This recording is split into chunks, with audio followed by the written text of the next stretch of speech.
Thing is मेरा जो leg pain काफ़ी होता है and when I walk a lot तो वो बहुत ज़्यादा ट्रिगर हो जाता है, वो बहुत होता है, मतलब इतना होता है कि मैं वॉक ज़्यादा नहीं कर सकती। आज पूरा दिन मुझे कुछ रियलाइज़ नहीं हुआ and everybody is saying, even Tejal is saying that she is tired, पर मुझे ऐसा लग ही नहीं रहा है कि हम लोग इतना चल कर आए हैं, तो it's kind of achievement for me. मेरे को ऐसा सफाई करने का मौका नहीं मिला, बट उनसे फ्रेंडशिप करने का मौका मिला उस टाइम पे। तो मैं थोड़ा मस्ती में ही थी और मस्ती में ही बातें कर रही थी कि प्लीज़ आंटी दे दो ना, करवा लो ना कुछ काम, ऐसे ही। तो हमने एक ग्रुप बन गया कुछ लेडीज़ का, तो हम लोग ऐसे ही मस्ती कर रहे हैं, जबकि लैंग्वेज का बहुत प्रॉब्लम था, बट ऐसे ऐसे इशारे कर रहे हैं, कुछ कुछ कर रहे हैं, और ऐसे मैंने कहा दे दो ना कुछ काम करो लो, ऐसे ऐसे करते हैं, मस्ती कर रहे थे। फिर जब हम लोग वापस आए, खाना खा रहे हैं, तो मैं कोई ग्रुप में हूँ, बात कर रही हूँ, फिर वो एक आंटी आती हैं और वो पीछे से ऐसे ऐसे करती हैं, और वो शादी में जा रही थी, तो वो अपनी साड़ी दिखाने आई थी। मतलब हमारी जो फ्रेंडशिप बन गई थी ना, तो वो मतलब मेरे को बहुत अच्छा लगा। तो फिर मुझे मौका मिला तारीफ़ करने का, तो मैंने कहा वाह क्या लग रही हो आंटी, क्या साड़ी लग रही है, और वो खुश होके चली गई। फिर आधा एक घंटा हो गया और उसके बाद फिर से मैं एक ग्रुप में हूँ और एक और दूसरी आंटी आई, वो भी अपनी साड़ी दिखाने आ गई। उन्होंने मुझसे पीछे से ऐसे से किया, तो पहले तो मेरे को पता नहीं चला, बट उन्होंने बहुत देर किया ऐसे से। फिर देखा तो एक वो आंटी थी, वो भी ऐसे से बाय बाय कर रही हैं, हेलो हेलो कर रही हैं।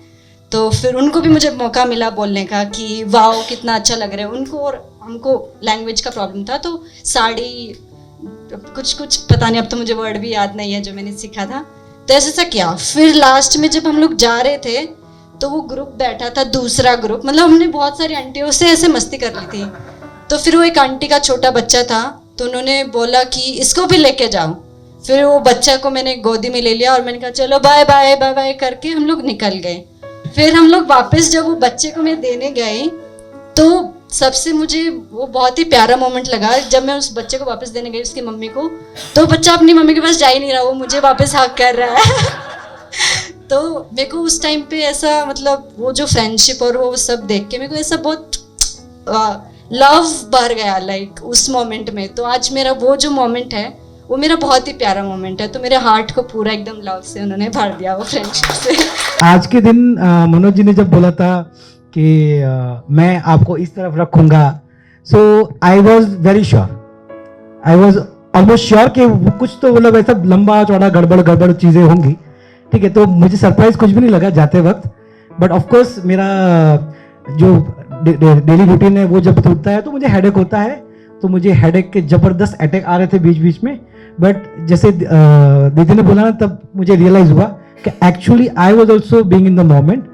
हेडेक हो रहा था ना, वो मैं पकड़ के जा रहा था, पकड़ता जा रहा था। आई वॉज बीइंग साक्षी भाव, टोटल साक्षी भाव में था, and I was telling lot of people कि मैं साक्षी भाव में हूँ, पकड़ रहा हूँ, जाने दे रहा हूँ, सिर्फ हेडेक और कुछ भी नहीं था।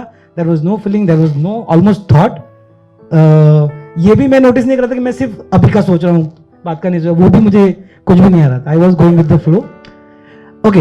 बट देन एवरीथिंग जो भी मैं कर रहा था, इसमें आई एम प्रीटी श्योर, जो मैंने बाद में रेट्रोस्पेक्ट किया, एनालाइज किया, जब जीप में आ रहे थे, मीरा मैंने शेयरिंग लिया हमारा कि what did you feel and all, तब रियलाइज किया कि it was SSY, TSC, power of intention, जो भी कोर्सेज में कर रहा था और किया मैंने, actually everything come together today and it was in execution. So that was my realisation.